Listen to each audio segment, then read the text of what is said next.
Nurses, what was the one patient you'll never forget? I've worked as a nurse for almost 9 years, and I've seen a lot of things. Patients pulling through when no one thought they would, others leaving us far too soon, families falling apart in waiting rooms. But there's one patient that I'll never forget, no matter how hard I try. It was my third year in the ICU. A middle-aged man was admitted after a severe car accident. His name was Daniel.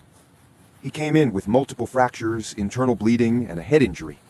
We didn't know if he'd make it through the night. I remember holding pressure on his wound as the surgeons prepared him for the OR.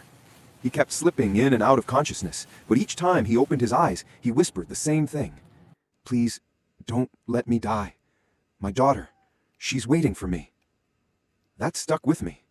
His daughter, barely 13, arrived later, sitting in the corner of the waiting room with tears streaming down her face, clutching a stuffed rabbit. She didn't say much, but her eyes told me everything. Daniel made it through the surgery, against the odds. Weeks passed, and he started to improve. Every shift I worked, his daughter would be there, reading to him or talking about her school day. The way he smiled at her, even with tubes and monitors everywhere, was something that reminded me why I chose this job. But then came the night shift that changed everything. I had just finished checking his vitals when alarms started going off. His heart rate dropped suddenly. We rushed in, doctors, nurses, crash cart. His daughter was outside the door, screaming his name.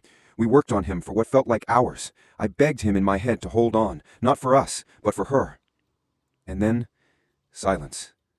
A flatline sound I'll never forget. We had to call it. I had to step outside and tell her daughter. She didn't scream this time. She didn't cry.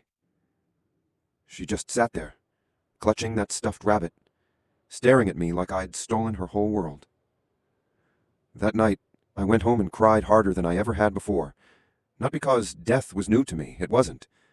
But because I knew Daniel's last words to me weren't for himself, they were for her. To this day, I still see her face sometimes when I close my eyes. And I still wonder if she ever forgave me, not that I did anything wrong, but because I was the one who told her. That was the patient I'll never forget.